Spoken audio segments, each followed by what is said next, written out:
Jhanel Wilson. Cool.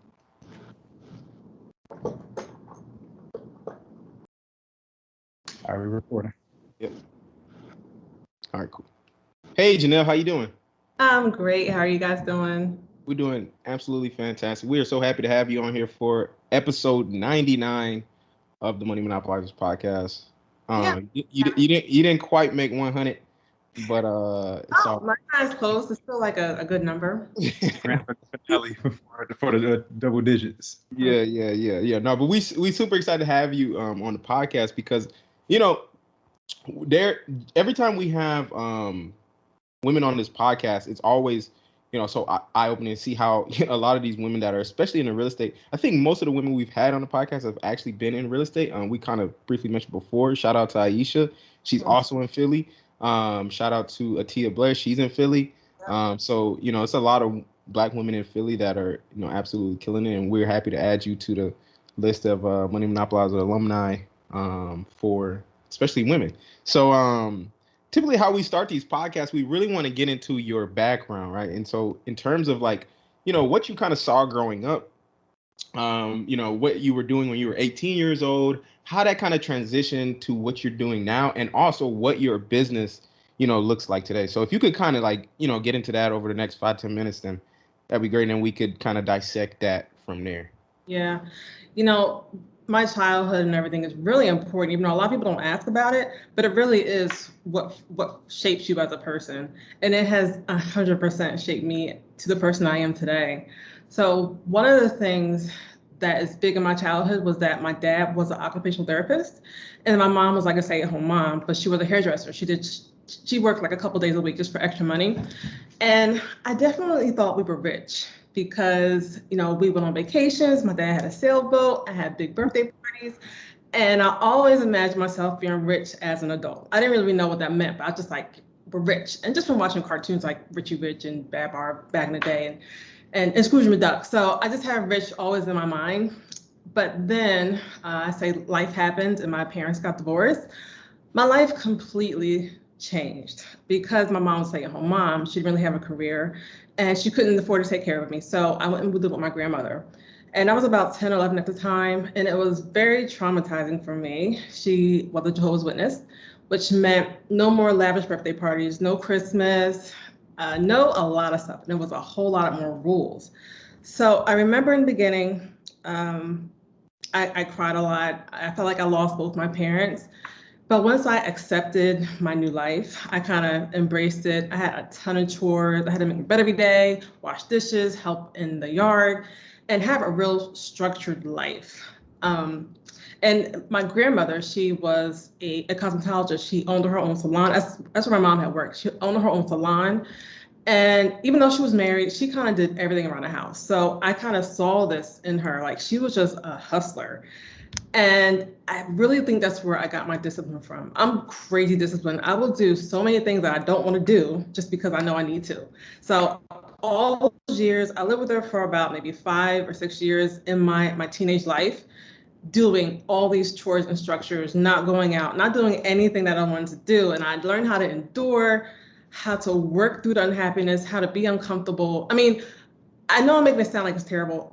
Looking back, I'm glad I had that childhood. I'm thankful I had a child. I tell my grandmother every time I see her, like, I'm so thankful for how you taught me and helped me grow up. And she's, like I said, she's a Jehovah's Witness. And she taught me to believe in God and pray and do all these things. So I really believe that that was for me. So having the experience of my childhood and seeing the good life, seeing that vacations are possible, seeing that you can do all these things, and then having this life of discipline, I was always trying to get back to that lavish life. And I still kind of am. I'm not all the way there yet, but it made me, first of all, know that it's possible and believe. And then two, I got the discipline to be able to get there. And so I went to college for engineering because I like math and science, and because the salary was high. And I kind of knew that I planned at the time that I was going to basically get there by saving up my 401k and eventually become a millionaire. But all that changed when I got my first property. But that's basically my childhood. That's really interesting because I really relate to that a lot. Like your whole story and your whole background. First of all, you said your dad was an occupational therapist. My dad was also an occupational therapist growing up Oh, too. So I that's love that's company of that's people. actually kind of interesting. But you know, when you kind of talk about being able to extract like the lesson out of your childhood, and I'm sure a lot of those things that you learned from your childhood kind of translate into, you know, the success that you've had today. A big part of, you know, the discipline that you know gain whenever you were living with your grandmother has transpired into, you know, building what you have today, right? And then also, you know, you're talking about how you just wanted to be rich. Like you just saw that at a young age, and it's like, yo, I just want to be rich. That's always how I felt about it too. It's like, I don't know how I want to get there, Yep. but I know one day I just want to. I don't know how I'm gonna get there, but I know I want to be rich, right? And Mhm. you know, obviously, you kind of look at your skills, you look at, you know, take inventory of what you can do, kind of rule out some things. Probably not going to be in the NBA, probably not going to be, you know, in the NFL. So I'm probably going to have to, you know, some sort of entrepreneurship business or something. That's just, you know, top, very surface level thinking. So you that seed gets planted really early on, right? And then, you know, you went to school. What kind of engineering did you do, by the way? Chemical, because I like chemistry, so I picked chemical engineering. Oh, okay, got you. Yeah. So we both did engineering as well too, and that was again the only reason I did engineering was because I just wanted, like I said, I wanted to be rich from a young age. I knew if I did engineering, I can, you know, probably get there sooner rather than later. High Um, salary. right. So I absolutely, you know, I relate to that a lot, and I think, you know, the big lesson from that is just, you know, being able to take inventory or look at your childhood and kind of, you know, being able to see some of the things that happen and realizing and, you know, being able to you know, take a lot of those lessons and those things that you went through and trying to apply. I always say, like, I mean, we played football in high school. Marlon played in college as well, and it's like, especially in high school, the program that we were in, it was like one of the top programs in Texas, if not probably in the country, just in terms of high school football. And through that, we developed so much discipline, so much consistency, so many different things that translated into a lot of the things we do today. It translated into the classroom, it translated into business now, right? And I think a lot of people miss that, right? You just look at, a lot of people just look at the things they go through, like their job, or, you know, any circumstance they get put into, you know, against their own will, so to speak. They Yep. just let it go to waste, and they don't actually like try to figure out what's something they can extract out of that to apply to, you know, what they're doing today. So I love that. Yeah. Yeah, I also ran track. And so that is actually fighting through physical pain. Yeah. So, and that's how you get faster and better. So being able to fight through pain, whether it's physical, emotional, it just makes you so strong and you can take on so much as an adult.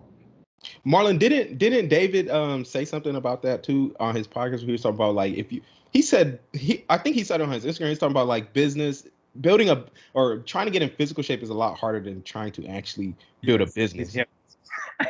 he definitely had that as like one of his little quotes.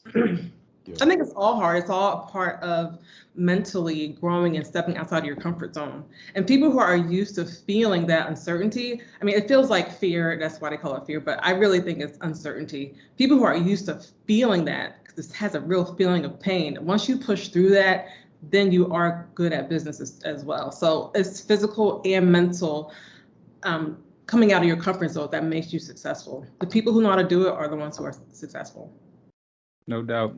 One thing I really like about your story, though, just from early on, is that you had that exposure to like some sort of wealth, having a life of abundance, at least at some point in your life. Because this is why I urge people so much to expose their children to more to life besides just their hometown or just besides the status quo that they always live through. Because once they are exposed to it, they are allowed or given the permission to dream bigger because they Yeah. know that it's possible. But without ever being exposed to it, you never even know. And you just think that whatever you see in your immediate circle is what everybody lives like. So by you having that extra experience, even though it was taken away from you, you always yearn to get back to that point because you knew it was possible for you. You've lived it one time, so now you know that it's out there. And so now encompass that dream and that vision along with the work ethic that you build alongside that. That allows you to have the right well, you can apply that work ethic to any vehicle in order to get to your ultimate destination. So I love that story because I see how everything was put in place for a reason to help you get to your ultimate goal. So now transitioning to that, you said that your whole life changed when you got your first real estate deal. So tell me a little bit about that. Like what did that look like for you and why was it so impactful? So my first property was actually my dad's property that he had bought in the 80s.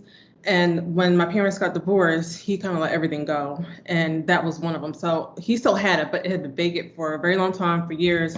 And it was across the street from my grandmother. So she always kept an eye on it. And as I was in college, my last year there, she called me to let me know that it was about to go for share sale. So I was able to pay the back taxes. I was able to save it from getting demolished. And I went through so many things with that property. But the good thing, even though I paid probably more than market value with it, and I went through so much drama, the great thing about it was that I got the perspective of the power of real estate. Because as soon as I put 2 tenants in there, I started cash flowing $700 immediately. And my dreams of being rich, they suddenly had a concrete plan of how I was going to get there. Like I was planning on it being through engineering and making 50,000 a year and maxing my 401k. And I would do these calculators and it'd be like, all right, if I increase this much, by the time I'm 50, I have $1 million. So as soon as I got the first property, I was like, whoa, this is the way. Not screw that. Max my 401k, it was real estate. So that was how I got turned on and how that light switch hit. I always tell people you got to get your first property just so you can get that experience. Yeah. I want to hit on something real quick on that because you said that you were in college, right? When you got this one? I was in my last year of college, but yeah, so once I paid off the taxes, I wouldn't finish college and I kind of forgot about it again. And as I started working, was when it was about to get demolished. So everything happened like in steps, like 6 months apart at a time. But yeah, so when I was in college, I just stopped the sheriff sale. Got you. And how did you finance that? Because you said, as a college student, I didn't have a lot of money. Like I got a couple like stipends here and there, but I don't know how you finance that as a college student. I mean, I wasn't even thinking about that in the college, so I'm trying to figure out like what was your method?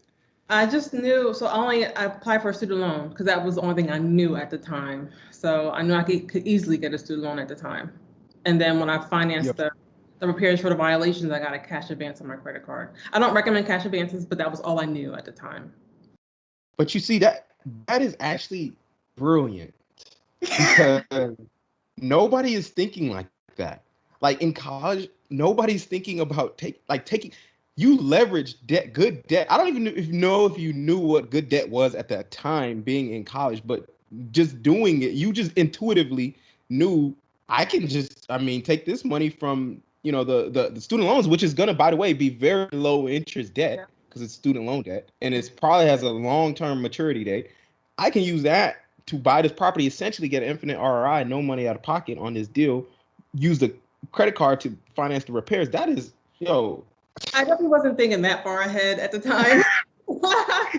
No, I wasn't trying to get any kind of money, and the easiest type of money at that time was through the student loan. So it is smart to be able to use different types of loans. Like even though it was for a student loan, I knew that I could use it for something else. I knew how to do that, and that's pretty much how Can people still do that today? Like, can you take out a student loan today and use it to finance a property? It is very easy. Really? Loans. Mm-hmm. Yo, that is nuts because wow. The only thing you need to do That's is a term bill. You show a term bill, and you pretty much get approved. Can you explain what that is? Your term bill. So when you go to college, you'll get your bill, and it pretty much shows how much you owe. And as you go through the application process online, it's one of the things you have to show as proof that you need the money. So even if you have scholarships and grants, there's a point where you get a term bill that's like before it shows up. So if you show it then you'll get the student loan. Okay, I got you. See that. Proof that you're actually in school right now and proof that you actually would need something. I mean, at the time I didn't have to back then, but things have changed. So they do ask for some kind of proof. I'm sure, I'm just thinking about that now, and I'm thinking there's probably a lot of people that have actually went to school with that knowledge, and instead of actually using the money to pay for school, they just bought properties, and now they say it again. Yeah, I was saying some people take the money and just blow it, but the smart people, they do buy properties with it. Yeah. Oh, there's always two sides to every coin. So yes, there's going to be the fools that go splurge in it, and then there's obviously smart people. So shout out to you for that. I never really even thought of that. That is definitely a game changer. I mean, just in the concept of like leveraging debt early on because it's so low interest. That is like some of the cheapest money you can ever get. Yeah, it's like a mortgage because it's like a 30-year loan. So it is just like having a mortgage on a property.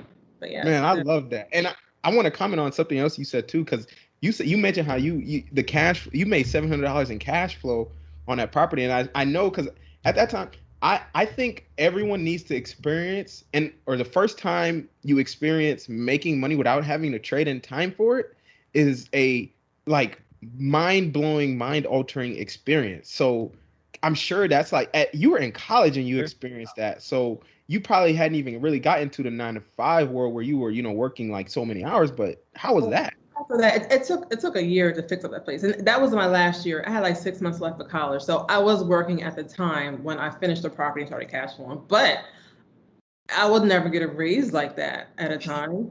If I got a raise, it was like my paycheck increased by $50.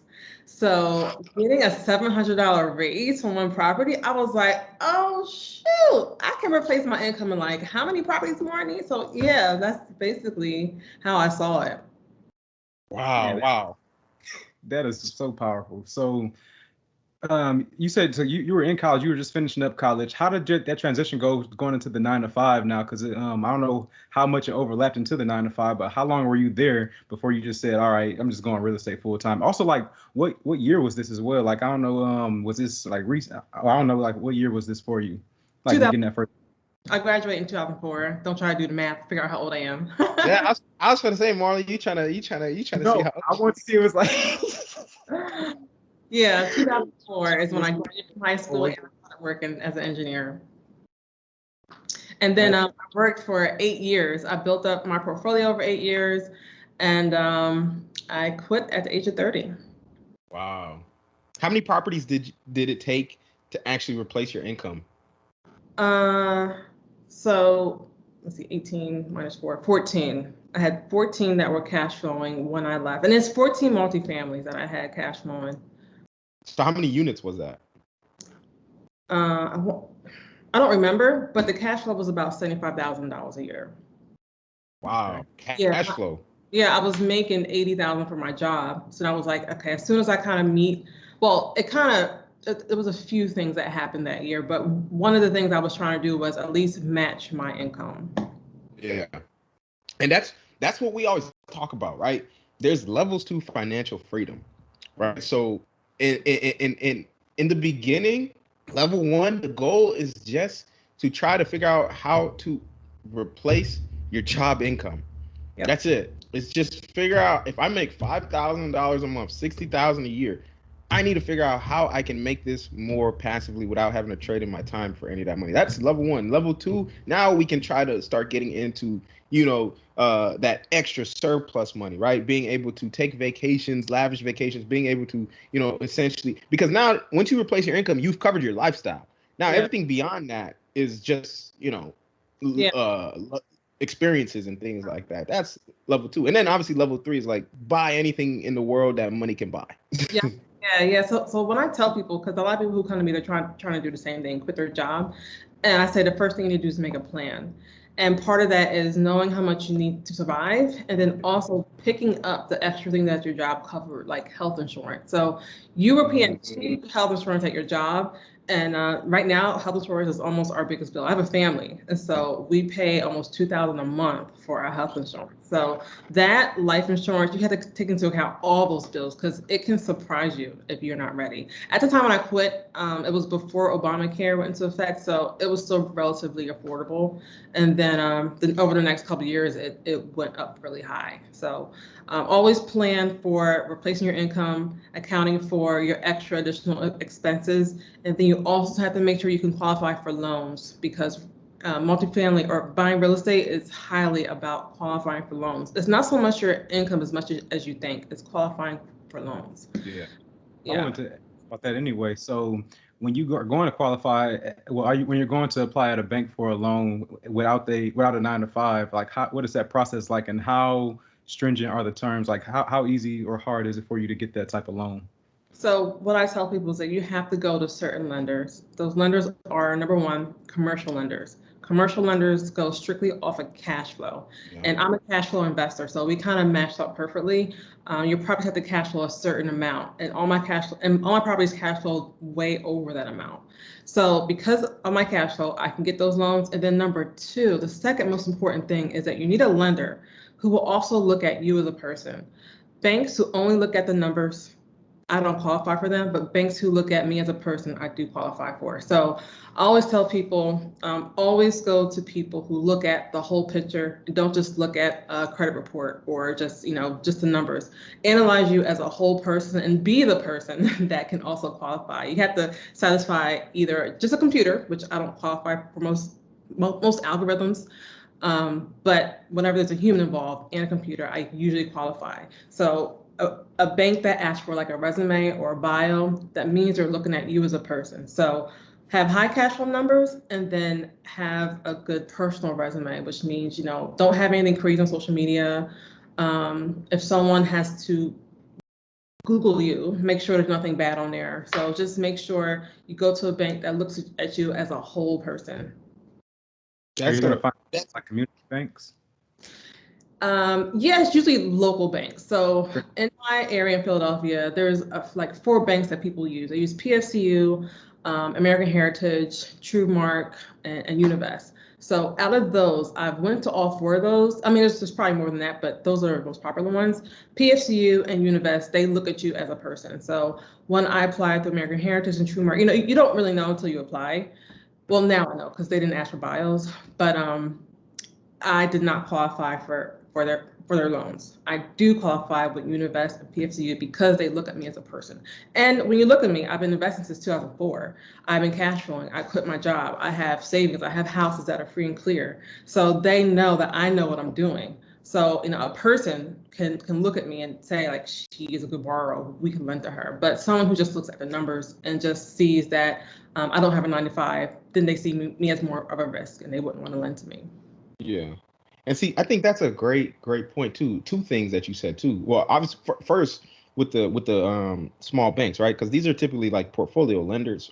So they're lending their own cash, right? As opposed to bigger banks, Wells Fargo, Bank of America, Chase Bank, they're lending government money, right? And so now when you go to the smaller banks, they're going to be a little more flexible. They can pick and choose who they actually want to lend to because it is their own money that they're lending. So that's a really good point. And then secondly, too, with the commercial loans, I didn't even think of that, but it actually makes it intuitively, it makes a lot of sense that they lend based off of cash flow with a commercial loan because I know obviously with a commercial loan or really anything commercial in general, you're buying a business, right? You're not necessarily just buying a property, you're buying a business, and a business is something that generates income, and a business is evaluated based on how much income it generates. And in the case of real estate, obviously we have NOI, cap rates, all those kinds of things. So that actually makes a lot of sense. And so pairing that obviously with a bank that can actually look at you and evaluate you as a person with a human, I'm sure you have relationships with some of the executives in some of these smaller banks because they know you so well. You've done so many deals with them. They want to keep lending to you, especially right now. So shout out to you for that. I do want to go back briefly and talk about those first 14 properties and how you actually acquired those first 14, because obviously it's different, right? While you have a job, it's a lot easier to qualify for a loan when you have a W-2 income because banks love a consistent income, right? So obviously when you quit, that's when you switch the strategy to what you just mentioned in terms of commercial loans and then portfolio lenders. So how did you actually finance those first 14 properties? How did you find those deals? How did you finance? What were you doing to actually like build that portfolio to get to the point of $80,000 per year of cash flow? So I actually started using those commercial lenders really early because after I had my first 2 properties, those were FHA loans. Actually, my 3rd property was an FHA loan too. My 4th property is where I started having challenges in getting financing. And I reached out to a friend of mine who he paid $6,000 for a mentorship. And I was like, how do I get the money for this loan? Because this 4th property, it was extremely cheap. My payments would have been $300 a month. And on paper, I could obviously afford this house. It was just me. I was making 65 at the time. I was cash flowing almost $1,800 from the properties that I had. So I was like, why can't I qualify for this loan? This doesn't make any sense. And I know when things don't make sense and things are hard, it usually means you're not doing it the best way. So I called my friend who has a mentor and I said, how are these real estate investors still buying properties? Like, is there a limit? Tell me what to do.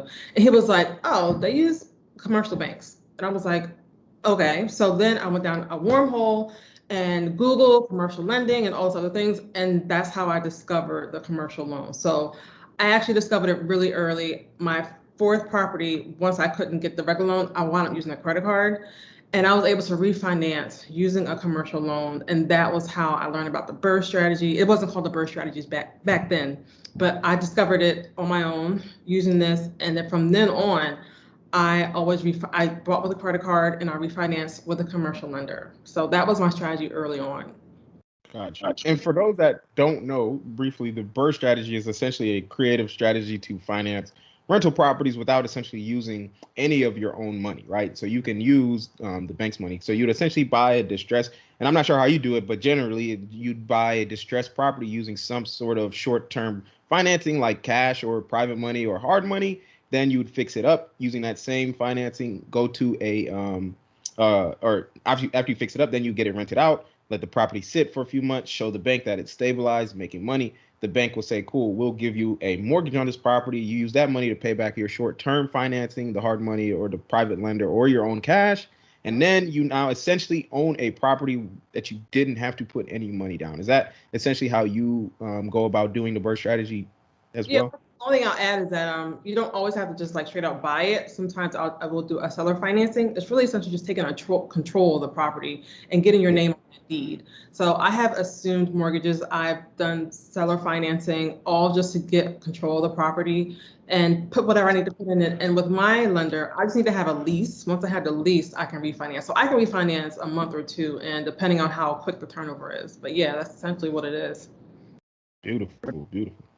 There's a quote out there that says, own nothing but control everything. So in seller financing, that's definitely one of the ways that you can go about doing that, which is very creative at the same time, because sometimes you may not have all the external funds in order to, or like the means of going to a bank and getting a loan for a property, but that you don't let anything stop you. I can already tell that, because every time something stands in your way, you just find a way around it. You find a creative solution. You ask, how can I accomplish this despite the obstacles that I'm going through? And I love that about you, because those are the people that inevitably make it to the top, because they never let any obstacle stand in their way. They're always thinking ahead and saying, what can I do?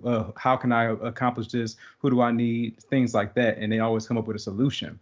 And so, like one thing I know I've heard this before, like when it comes to like leverage, and as far as like for these properties, like you said you own a couple free and clear, but within, matter of fact, before I ask that, like what is your total portfolio today? Because we haven't even discussed that yet. So I keep losing track of how many, because I keep buying and stuff. But so I have about 140 units. They're not all occupied yet. Some are still under construction. The value of it is over 10 million. I mean, and that was like based off of last year's number. This year will probably go up another million. But yeah, so that's my portfolio. But I want to go back to what you said when you said own nothing and control everything. These sayings, they irritate me sometimes because it kind of deters people from owning things, or sometimes they have a double meaning, but basically you want to own and control. And with real estate, you can do both. I like real estate because you have control. I have control over what I buy, how much I pay, the contractors I hire and fire, the tenants I put in and out of there, whether it's cash flow. I control everything in real estate, and that's why I like it. A lot of people don't realize the control that they have. They let tenants control what's going on. I'm like, no, you have control. Go get your property back. And there's all kinds of ways of doing that, not just through evictions. You get creative, and I do find ways for anything. Every time I'm faced with a problem, I know that the answer is out there somewhere, whether it's through online or through someone else's experience. So the more people that you know, the bigger network that you have, the more resourceful that you are. There's always an answer out there somewhere. But for one, own everything and control it. Own and control. Now, some people are going to listen to own, and they're going to say, well, they're automatically going to think free and clear, because I know a lot of people that will have like a discrepancy that says, well, if I haven't paid it off in full, I don't own it technically. And what is your saying to that? Because I know that based on how your face looks right now, you obviously don't agree, so you can't even hide that. So I would let her hear your perspective on that. I own it. I have a secured loan against it. The bank is not going to take it from me because I know how to do several steps before the bank is close to taking anything. I know how to keep it occupied. I know how to keep it cash flowing. I know how to get someone else and get someone back in there to make it cash flow. I know how to sell it if things happen. So there's so many things that you could do that happen before you get to it getting foreclosed. You could put it in forbearance, which a lot of people did. Put it into forbearance, and if you work with a small bank, you can get it restructured. So there's so many things you could do with your property. The bank does not own nothing. They own a secured loan against it. That's it. I love that because, there's so many different ways to invest. And, when we started this journey, that was the most appealing thing to me about real estate in general was the control factor, right? Mm-hmm. Because when you look at all the other investment vehicles, it's more so like a lot of them, especially when you look at the stock market, cryptocurrency, those kinds of things, you're at the mercy of a lot of other people's decisions. Right. So, and I'm always talk about how I feel about the 401k and those kind of things, because it's like, I'm going to put my money here. I'm going to put my money in the market, and someone that is, 4 degrees removed from me can make a decision that's going to impact my wealth. Yeah. And so that was never appealing to me. But when you look at real estate, obviously, there's so many different ways to build wealth. I mean, when a lot of these investment strategies, it's like appreciation, boom, that's the only way to build wealth. Maybe you can get some dividend paying stocks, but with real estate, I mean, it's like they call it the internal rate of return or the average annual rate of return, whatever you want to call it. It's amazing because you get obviously the cash flow, right? Which is the best part. That's the freedom. Then you get your appreciation of the property. The property goes up in value every single year generally. And even if it doesn't, it will eventually. And then you get the loan pay down. The tenants every single month pay back the loan that you didn't even, they're paying. You didn't even have to put any of your own money in. They're paying the loan back, essentially increasing your wealth every single month. You have 140 units that are going to be done total. No taxes. You forgot the no taxes. Yeah, I wasn't done. Of course, the depreciation, of course, is the best. That's probably that alone makes it appealing for people too. I mean, you can essentially pay no taxes on all of that money, and then obviously, even 1031 exchanging, and then obviously the leverage. It's like it's an endless list of benefits to investing in real estate. It's insane. It's insane. I really think it's the best vehicle. People just need to learn it because it's not even that hard once you learn it. Yeah.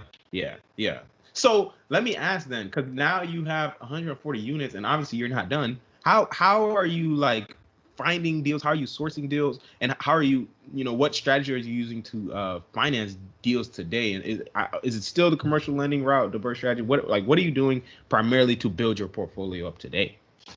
Well, so I tell people my strategy is basically leveraging relationships, systems, and something else I forget. But leveraging relationships is really how I do everything. I get more deals than I want because I know how to be the ideal buyer for the seller, for realtors, for wholesalers. I know how to close quick.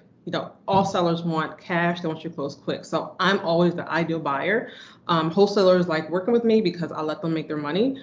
And I'm organizing my paperwork. I can get everything back in time to the realtor. So basically, as soon as you can prove that you're a closer, for one, you'll get more deals. Then if you're a closer and you're like a good person and you're organized, you get more deals than you want. That's basically what people want as a buyer. They don't want you to nitpick and give people a hard time. Oh, I want this, I want that. No, he said this, and not be flexible. I'm very flexible. I know things happen. So as long as you're an ideal buyer, which I try to be, you won't have any problems getting deals down the road. As soon as you can start. The hardest part is starting and forming that relationship with someone. Mm-hmm. So you essentially don't even. I was just saying you don't essentially even have to look. Like deals come to you. Things come to you. Yeah, people were like, "Do you use prop stream?" I'm like, I don't need to. I would if I was like, I don't know. I really don't need to. No, I get deals. So I've been passing deals off to my mentees and other people now because I got kind of jammed up last year. My contractor went through a divorce, and then my second guy, he actually passed away like a month ago. So I'm like in a rare spot where I'm like backed up on my properties. And I kind of see it as a sign that I am kind of need to step out of this role. I was kind of tired of rehabs anyway. So I just need to move on. And as soon as I finish these up, I'm not really trying to buy that much more. So I forget where I was going with that. But yeah, no, I don't really have to look for deals. So what would be your goal beyond that then? Because you mentioned how you're not looking to really acquire anymore, and that's not necessarily the goal of every investor is to continue to acquire property. Sometimes you may just want to stabilize. So like, what is your goal now with those properties that you have, and what's your goal beyond that, like beyond just properties in general? So ever since I got on Instagram, people have been asking me to teach, and I was really fighting it at first, but I just started seeing things line up. People kept asking me to do podcasts. I'm like, maybe this is what I'm supposed to be doing. I try to listen to signs and get guidance of what I should do, and I really feel like I'm being pushed in that direction. And like when things going wrong with the rehab side, it's like even more of a hint that I need to move on to something else. And even though it is real estate related, and I realized that I do have a ton of experience, 17 years. People start teaching real estate after they've been in it for a year. And I'm like, you don't know nothing. I'm like, so I really think the information that I have is valuable and I'm relatable. I came from, no money, which people, they just don't believe that you can become wealthy from real estate unless you have like a huge windfall or something major happen. So I'm really trying to get out that message that you can actually be wealthy from real estate, from being a smart investor, watching your losses and having control over your finances. You can actually do it. So not doing much buying right now. I'm gonna pivot into teaching and doing some marketing and speaking engagements. And then maybe I'll swing back into doing just some commercial, kind of not really turnkey because I still like deals. Probably just things I need cosmetic work and some kind of like light aspect things. And are all of them in Philly area at least? Yes, they're all in Philly. Got you. Okay. What were you about to say? No, because I had a couple questions. Now going back to the real estate for a second, because at 140 units, that's definitely going to be more of a challenge than managing, let's say, 2 or 3, or even the 14 that you had originally. So now, what does the property management look like for you, as well as I just want to throw them both out there, the property management and what kind of tenants are you like normally looking for? I'm ready to Section 8, which is a huge part of why I'm successful. I really like having the automatic payments. That was what drew me to them. But I realized there's a lot of other benefits to Section 8. And I think that's why I'm able to handle so much leverage, because I can depend on that income coming in. I have control. I know people lose jobs, they get unreliable, and so I kind of made it fail-safe by relying on the automatic payments of the government. So all of my bills that I pay every month gets paid automatically through Section 8. And I know as long as I can pass inspections, which I usually do because I have a crew. As long as you have a crew, you can pass inspections, you can be successful with Section 8. I mean, there's actually a lot more to it than that, but that's the basic financial part of it. But as far as the management part goes, we use a property management software. I have tried property managers and I realized that they are very inefficient. We are so much better than the property managers. They don't. So I realize there's 2 types of property managers. There's one that have the systems in place, but they don't know how to actually manage tenants. And then there's ones that are great managers. They know the system, they know how to be resourceful, they know how to talk to tenants, but they don't have the systems in place. So I've actually met with both. I tried to work with the one that had good management skills, but I didn't have the time to teach her the systems. I really think she would make a great manager if she just moved to the systems. Like, she was sending statements on Excel sheets, she would send them late. It was just really unorganized. So knowing that we know how to work with tenants, and once we use the property management software, we became a very efficient property management company ourselves. And we just decided we will hire VAs, hire actually people, and we would teach them our method of how to do it. And right now, between me and my husband, Dwayne, together, we probably have like 150 that are actually occupied. I have about 90 that are occupied. The other 50 or so are under construction. So once those are done, we've come to the conclusion that it takes about 1 person for every 50 tenants. So right now we have about 4. And so with the system, with the VA, we think that we can manage the 200 between us. Just kind of okay. We just had to keep hiring like a VA or an actual person, depending on what is missing. So it's just a matter of the software and hiring. Yeah, I'm a big advocate of that strategy for just business in general, but I love it that you've applied it to real estate, because, and what I'm referring to is the whole concept of creating in-house management as opposed to outsourcing it, right? Because, and this is something I've seen in my business as well, in my cleaning business, because as it continues to grow, which it's grown pretty substantially at this point. I've kind of seen. I had a decision. It was either hire VAs that kind of can run the business, or I can hire up someone that is green and kind of train them up to do things in a more proprietary method, right? And so that to me was a more advantageous route because they'd be more bought into our system. They wouldn't have any preconceived notion about how things should already be run, and it's just going to help us long term because now they will feel more invested into our business because they actually have been with us and we train them up as opposed to, let me go hire a company that's already doing things a certain way and they come try to force their way into my business. So I love that. Yeah, I mean, I'm pretty much that way with everything. I did my contractor that way. At the time, I couldn't afford like an official GC, had a fancy truck and all those things. I couldn't afford that. And so I was just using, cheap people that I would meet. That when I met one guy who seemed like he had good morals, he was a good worker, but he just didn't have a system together. I taught him all those things. I taught him how to get a license. I taught him how to get insured. I taught him how to even though I didn't know myself how to hire people, I kind of told him, find some guys over here. I see people who are looking for jobs. So I taught him basically how to build up his construction business. And because I'm not gonna say he depended on me, but we kind of depended on each other and we kind of grew together. And over the 10 years is how I built my portfolio. He did well himself. And so when he left me last year, it just brought everything apart. And I have started grooming another one, but I just don't have the time. I don't have the energy to really build someone up again. And I still don't like paying top GC prices. It's like a give and take at that point. It's like, man, which is the worst of the worst? Or which one's the best and worst in this case? Do I pay the top GC prices or do I have to spend this time grooming somebody? Yeah. But yeah, I think the best way to take someone young who is teachable and kind of turn them into what you're looking for.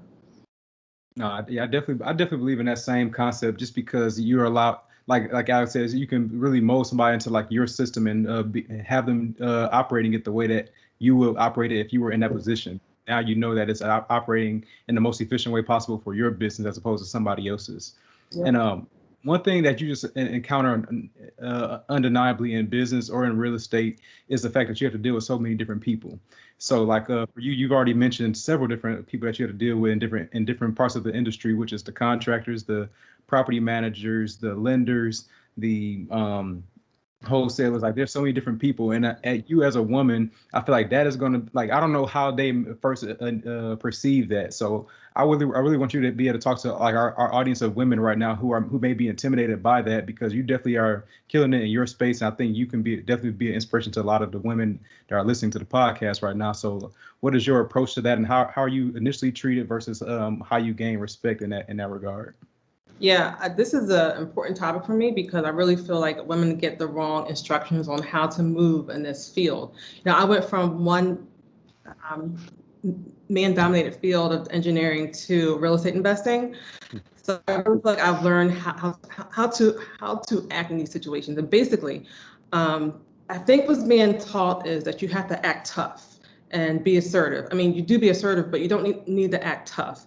Men need to feel respected and not threatened. And I feel like when you come in there and start acting tough, they don't like that. Well, nobody likes it really, but you really just have to come in there and be yourself and make people feel at ease and comfortable.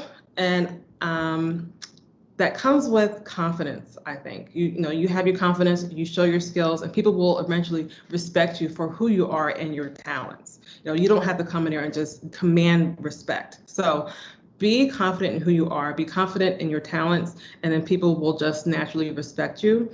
And if you're a woman in a field that is mostly men, you will stand out in general because you are a woman. And then if you stand out and you're actually still a good person, you are level-headed and confident, you'll stand out even more and actually might even come out ahead and higher than your peers if you are, intelligent and take charge and still have embrace your woman side. So I think it's important if we feel that we can be women, act as women, not feel like we have to act tough or be like men, and just be comfortable and confident in who you are and your abilities, and the respect comes. Yeah. That's a that's a really great point too. And kind of building off of that, I have a question to you too for you as well. And it's kind of more, it's a little bit along the lines. But obviously, it's like, being a woman in real estate investing, being a woman in business, being a woman in entrepreneurship, there's a certain aura that typically, these women have. Maybe so they feel like they have to have them in terms of, I don't want to necessarily say masculinity or, anything like that, but just in terms of, obviously, like, you have to have a certain amount of assertiveness and confidence to be successful as an entrepreneur in business, or regardless if you're a man or a woman. But it's almost more so if you are a woman, essentially. And so obviously, you have a family, you have, you mentioned you had a husband, you have kids. I think you have kids, and that it's two different roles: being a wife, a mom, versus being a business woman, right? Those are two very, very, very different roles. And what I have seen from my just anecdotal observations, based off of talking to other people, other experiences, is that it's typically harder for women to come home and shift that mentality from the businesswoman to the wife and the mother, right? And a lot of those things do carry into the home. And for a lot of times that doesn't lead to successful marriages. It leads to a lot of other bad things that happen in the home. So how are you actually, because you are a very successful woman, so how are you actually able to navigate that whole field from being a businesswoman to being a wife and a mom? And obviously you have to have a certain type of husband that was able to not be intimidated by your success, all those kinds of things. Can you kind of talk about that? Because I think that is just as important, especially for the women, as all the other real estate stuff. Well, one of the important things is that I built up most of my portfolio before I had kids. So I had a lot of the hard work done. And now the only time that like I have my businesswoman hat on is when I'm doing rehab. So when I'm just managing the properties, I can pretty much wear the mom hat all the time, but it's just when I'm doing a lot of rehabs that I have to pivot. And because a lot of us want to be perfect moms, we want to do story times and make homemade meals and all this stuff. It is too much. And I say this from experience. I was trying to be that perfect mom and run a business, and it really stresses you out. So I think once you realize that you don't have to be perfect, that it's okay to have cereal or something easy for dinner. I just realized that as long as I made sure that they were happy, and they usually are happy, and I made sure, even though I wasn't doing those roles, like I might not cook, like since quarantine happened, I haven't cooked at all. I couldn't do it. So I just made sure there was always food there. I got a laundry service, and I just made sure all those things are taken care of when you're supposed to pivot, because I couldn't pivot at the time. I had to just keep the hat on of just keeping things afloat. And as long as you're able to fill those roles and keep the kids happy, then you are succeeding. But as far as keeping like a happy spouse, when you're a successful, like, alpha female, the important thing is that men need to be respected. So I am very sure of the fights that I pick. And in general, I think always tell people to read the book, How to Win Friends and Influence People, and you really learn how to treat people. And one of the things that teaches you not to do is criticize. So I don't criticize unless it's constructive.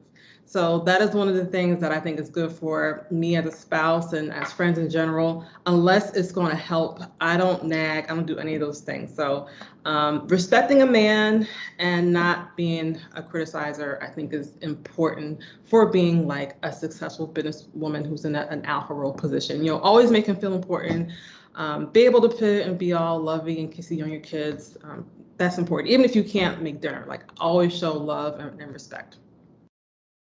I think my big takeaway from that is that there's a lot of striving for balance with it all. So it's never going to be perfect, of course, and you just have to be able to be okay with accepting the lack of perfection, because that's the way we're all imperfect people in this world anyway. So being imperfect in this situation is really no different. But as long as you're continuously making that effort, I think that's where I'm really seeing the more so anything else. Like, you see that this could be a problem if it's left unchecked. So you make a valiant effort to continue to mold it to where it needs to be in order to have a successful marriage and a successful or be there for your kids as well. So I think that you're doing a great job just with that in general, just because you're making that a conscious effort to make sure that it gets taken care of. Did you get married before you had built your portfolio, like substantially, or were you already married as well? So we're not officially married. We just were basically married. But Okay. so I met him the same year that I quit my job. I So quit my you job. already Huh? you already had it. Yeah, I was about to live like my best life. I bought a bachelorette pad. I bought this house up into a duplex, and it was like it had a jacuzzi, it had fireplaces in it. I was about to like live my life. And I met him like the next month. I was like, no. Come visit it all up. Yeah, I got pregnant the next year, but no, I basically I had everything kind of lined up already when I met him, and then once we had our daughter, I was like, we got to get you in real estate. So I helped him get started, and he quit his job in 2019. So he worked for I think 4 years, 4 or 5, and then he was able to quit his job too.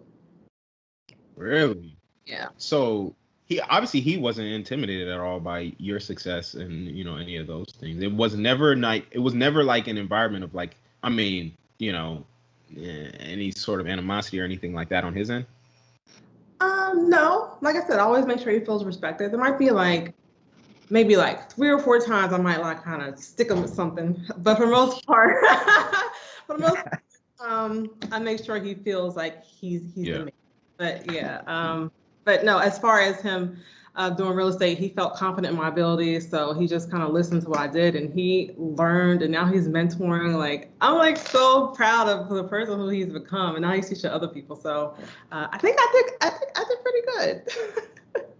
Yeah, shout out to you. Shout out to you. I mean, you're absolutely killing it to be able, and I hope the ladies that are listening take heed to that, because I'm just gonna briefly state my opinion on the subject. You don't have to comment on it, but my whole thing about this whole subject matter is, I think I could get in trouble for saying this, but I think that generally for a lot of younger women, society tells them so much to focus, and there's nothing wrong with this, but society tells them so much to focus on careers, the business, and everything, that they tend to neglect a lot of the other things as well in terms of personal development.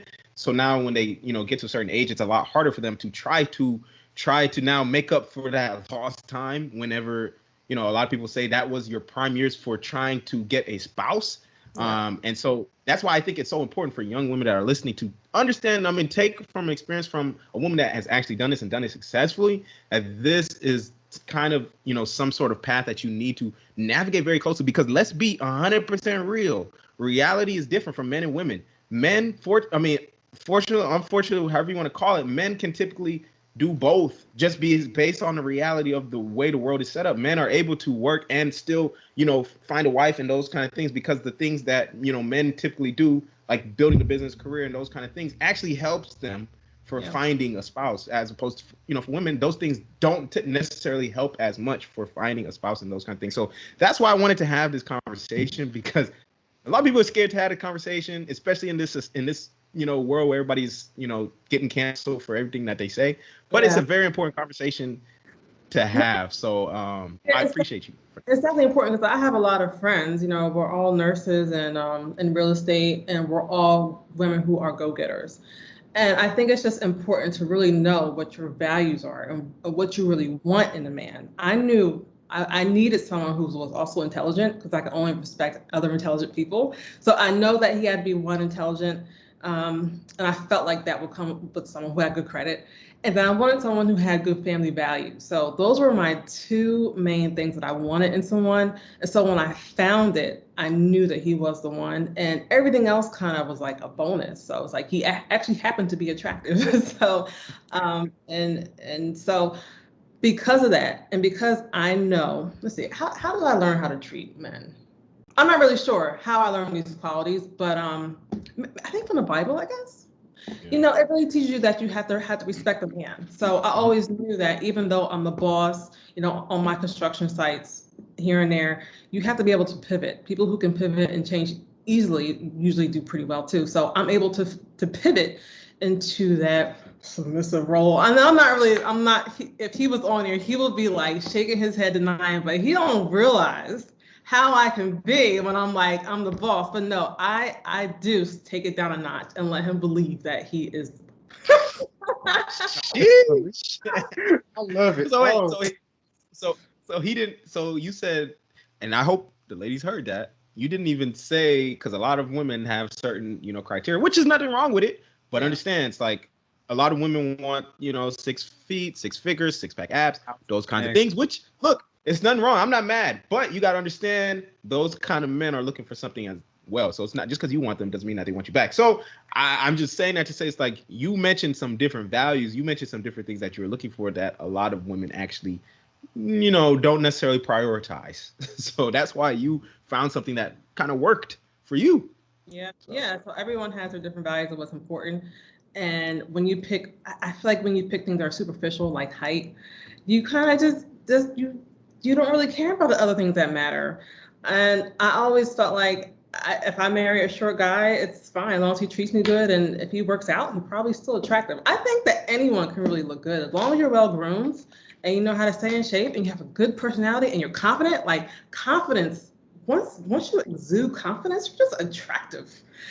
And I try to tell like people in high school who might be nerds or, I'm like, listen, when you get older and you get to school, you get money, they will be all over you. Don't sweat these women. Don't sweat. Hey, speak about it. Talk about it. Yeah. You get that confidence, they will be all over you. Don't sweat these Talk. people. Yeah. So, yeah, I feel like I got lucky. But yeah, just have the right values. It's almost like in the Bible when what's his name has said, what were the things you wanted? And what he wanted was wisdom, and then he got attractiveness and money that came with it. It's like pick the right things and everything else kind of fall in line. I love the perspective. I know Alex is hype over there. He was raising the roof up over there. So, no, I appreciate everything that you've helped us with, or everything that you like, all the questions that you've been able to answer for us. I think it's been very valuable, both on the real estate space and just for women that are listening, because I know that we haven't had a whole bunch of women on lately, but we definitely want to continue to bring that message out, like to be able to share that perspective with them as well. So, I guess, Alex, do you have any more questions? I think I was all done. Nah, that's it. We can kind of wrap up the show with the last segment, which will be the Fast Five. So this is where we ask you 5 questions and you answer them in 10 seconds or less, and we'll go from there. So I'll take the first one. We'll alternate. So first question: what does success mean to you? Success is accomplishing a goal or like a challenge. All right, perfect.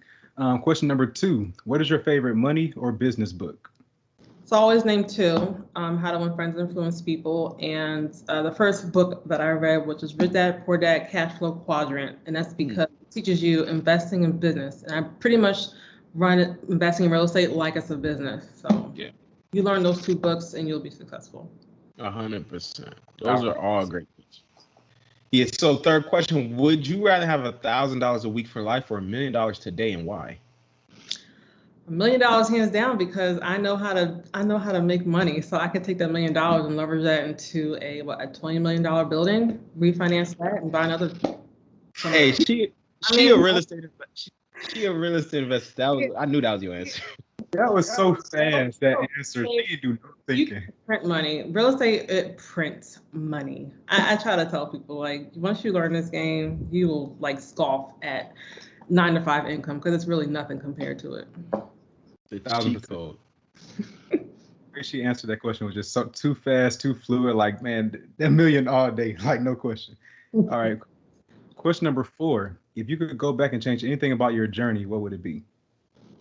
Absolutely nothing. I love all my hardships and struggles because, like I said, it made me who I am today. I've learned from every single thing. I learned to prevent it. I know how to teach other people through it. And so I appreciate everything in my life. Wouldn't change a thing. Excellent.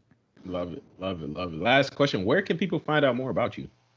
So I just made a website. So that's Jhanel Wilson, Jhanel Wilson.com.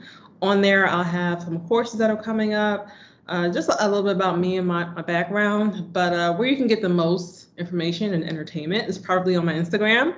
I show Definitely. experiences with my tenants, my contractors. I try to teach a lot, and my Instagram is Jhanel Wilson on Instagram. Yeah. I've seen her clap back at some people on Instagram. I have. Okay, I try to stay pretty neutral. Who the fuck- I don't know. I've seen I don't know. Maybe I had to. Maybe I just read it wrong or I interpreted it wrong. But I've seen you kind of come at a couple people, or maybe I don't know. Maybe it was you were just responding to stuff. But I know Instagram is a wild place. A lot of people say crazy stuff, so sometimes you gotta clap back. So I'm not mad at it. It's Yeah, just, I just try to correct things that are wrong. That's all. yeah. Mhm. That's probably what I've seen, but in this, like I said, in the society, it's like I don't know. It's almost like if you disagree with someone, they it's like it's a big deal today. Can't take So criticism, and it's constructive criticism. If I give yeah, criticism, it is definitely constructive criticism. You have to be able to take that if you're going to grow as a person. yeah, for sure, for Agreed. sure. Lessons. I'm sorry. External from from the rest of the episode though, as far as like your Instagram, you do nothing but reels. I was wondering like what is the philosophy behind that? So Reels is what Instagram is pushing, and so if you do Reels, they have a higher chance of reaching more people and getting you more followers. So that's basically why. It's a strategy. Got you. Yeah. So this has been absolutely dope. I mean, Marlon, you kind of messed it up, so you might as well stop recording it.